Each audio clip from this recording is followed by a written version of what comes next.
What's up, my folks? I hope everyone is doing good. Before we get on the video, I'm gonna do a little bit of business. Um, I've had quite a few people ask me about this registry. I'm just giving you guys. This is their address if you want to use them. We're using them now. I've been using them. All my main studs and brood bitches and my puppies are coming out registered through him. It's basically the same thing as Tom's. My dog, all my studs and brood bitches are registered through Sporting Dog as well and ADBA as well. But I'm going with historical, just for personal things. Not that the other guys ain't great and hadn't treated me really good. I mean, they've all been real good folks. It's just this guy's in my circle, and I try to support people in my circle. He's a good man, and you know, you just guys got to understand. This is his. He has a regular job. He's got a family. He's got young kids. He's got a yard to take care of. So he's real busy. So it's not like that's all he does. So he might do 1 or 2 days a month in his registries, and works his ass off those days, gets the paperwork out, and it's coming. You know what I mean? I try to tell people, the paper's only good for if you want to show the dog or when you want to breed the dog. But from now on out, I'm not doing any mailing of the papers after this. I'm trying to get them all registered before the pups go. Now, all the papers are in for the pups that are here that you guys are getting. So y'all can come call me and let's get them going. It's time. That's what I said. I'm just waiting on the papers so I can hand them to you because I'm really not liking how we're mailing them.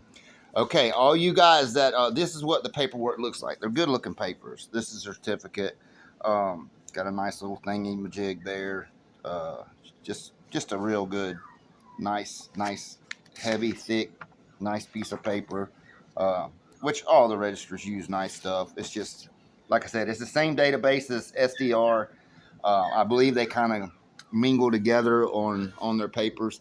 You got any of you guys that's got the pups off of Cherry and Fernando or Artie and Fernando? I mean, um, y'all get with me. I got the papers in and I want to talk to you. Please call me, email me, contact me, and let's talk on the phone. I want to write everything down to make sure we don't have no mistakes. We don't want no mistakes, okay?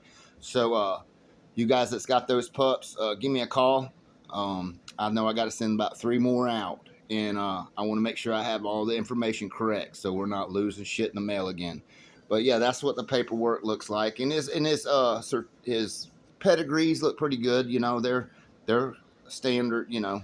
I like the ADBAs the best on the big sheets, but I mean, all you're doing is registering the dogs. You know what I mean? You know how the damn dogs are bred, so that's what we work with now. And like I said, it's not nothing against any of the other uh, registries. I just want to help out a fellow dog man that's in my circle, and he's a good man, and I think you'll be happy with the product.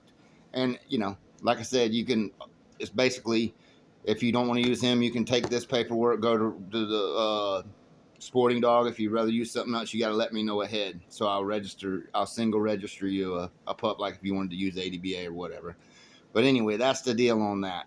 So you guys that's got pups from me on that last litter, y'all call me. I want to make sure we get them all out to you.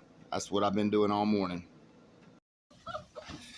All right, and here are the little boogers. All right, guys, we had a question about mouth. I've had quite a few of them actually about breeding for mouth. So that's what the topic's going to be today. Um, Personally, mouth's a preference. A lot of people, uh, you know, think they know what mouth is until they really see it. You know what I mean? The I found the best way to get mouth out of dogs is use a family of dogs that's consistently producing mouth. You know what I mean? And it's not necessarily a bloodline thing. It's more of certain dogs can produce it consistently. Certain strains produce it consistently. Um, I usually find that I get really good mouth when I go into the Chinaman type blood, the Eli Jr. I like the Rascal, the Turtle Buster. I use all them dogs together. I've never had luck with dogs without a lot of mouth. Okay, I just haven't. I mean, I know people say, well, the dog's real talented and all, and average mouth is average mouth to me. Like when I have a bitch that's just shows average mouth, or like, okay, just for instance, for Cherry, okay, Cherry and her strain of dogs, they show middling mouth. You know what I mean? Them dogs have fair to middling mouth, even Trouble. He's not a what I consider a really hard biting dog, but he's got good mouth, you know, fair mouth, especially for his family. But like with Cherry, she's got a real fast mouth, and she's got fair mouth, you know, not like I said, not what I consider hard mouth. I always top her with something that's coming consistently throws mouth. You know what I mean? Like the last litter we got in there, that those dogs consistently bring good and heavy mouth, you know. And when I say mouth, I mean real mouth. You know what I mean? You want to have like ooh la la kind of mouth. You know what I mean?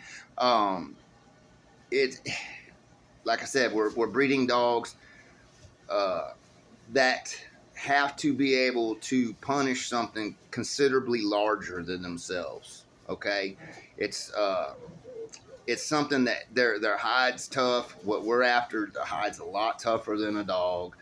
The thicker, they got a layer of fat. You got to have something that can bust through that. You know, you got to be able to touch a nerve, or otherwise it's like a 2-year-old hanging on your leg. They just keep walking away. You know what I mean? So I do like a really hard mouth dog. It's something that's I prefer. I like good mouth, good finish, and speed. That's you know. Everyone's like, well, gameness. Yes, gameness is important. You got to have it, but it's not the only thing you got to have. But they have to be game. It doesn't matter. I've had a lot of dogs, a lot of families of dogs that had terribly hard bites, but they didn't have the bottom end. You know, that's you're back to square one. It doesn't matter how hard he can bite if he's not biting, or he gives up and runs back to the truck. You know what I'm saying? Then it doesn't matter how hard he can bite if he wears himself out. You know what I mean? And when as soon as he gets hot, he don't want to catch hogs no more. I mean, they have to be willing to work through all that. And mouth is an important thing. If you're trying to add mouth in your line, go to a stud dog, and top your bitches with something that consistently has produced mouth. And when I mean mouth, you want real heavy mouth, okay? Now, not all your puppies are going to catch it, okay? Not all of them are going to catch it. Some of them will, some of them won't. It's just like everything else in dogs. Some catch more than others. You know what I mean? But you'll know when you get on the right track, okay? You'll know, because your dogs will consistently start biting harder, all right? You'll notice that your dogs are biting harder. Your hunts are not going to be quite as long. The dogs aren't going to take as much damage. They're not going to lose hold. That's a key, especially when you're on a badass boar, because they go to spinning and go to jerking and go to kicking back and all that shit. You want a dog that has a good, tight, hard bite that can hang on. It's, you know, I like the stuff we're playing with now. I see that has they have a good mouth. You know what I mean? Like the shit we're getting off the Fernando stuff. We have a couple of them. They have good mouth. The stuff coming down from Rex and Rusty and Rita and all that. You'll have pups in that have real good mouth. When I'm saying real good, I mean like you're gonna know that son bitch can really bite. You know, and they have the good bottom end too. So breed the studs that you know will give you mouth. Like when I just bred, I'll show you the pups. Like the sire to these are off the Cherry, and I bred that sire to these dogs because he's putting out a good hard mouth bulldog. You know what I mean? He seems to be putting out pretty good mouth. I mean, good enough where they're very usable. You know what I mean? Average, like you don't want to take a average biting bitch or a below average bitch that's just got all the talent and all the gameness in the world, and just breed her right back to this family of dogs that's producing the same quality mouth. You're gonna have to put it in your dogs. I mean, if you want it, it's some dogs. You'll get lucky, you know. Like they found certain ways to cross certain things. Like like the Jeep Rascal Red Boy stuff. I've seen consistently when you put a good amount of the like the weirdo, Long's weirdo in there and stuff, you're going to bring heavier mouth dogs. For some reason, those dogs are producing, that family of those dogs seem to produce good mouth. You know what I mean? So figure out what you want. If you don't want to go too far out, find something in your own family or your own strain that is producing it, an individual dog, and has that their offsprings will continually produce it. But like I said, mouth is not something that you breed to a dog and all the puppies are going to bite hard. Very few do that. Okay, some might bite extremely good, some may be fair to middling, you know. But if you're seeing more good hard mouth dogs than plugs, you're on the right track. Okay, it's not really hard to do. You just have to have an eye and look at the dogs. I mean, you can't look at the papers and say, oh, this dog's going to bite hard. Okay, but I don't care how much Eli it's got in it or how much whatever it's got in it, because I've had them. I mean, and like I said, I've never done really good with a dog that couldn't bite hard. If they don't have a lot of mouth and a lot of finish, I've never done real good with them. I like breeding for hard mouth dogs. I mean, it's hard to breed for mouth, but if you stay in a realm of hard mouth dogs, you should get some production like that of that, if that's what you want. But don't forget now, just because they can bite hard, they still have to have good finish, and they still have to have gameness.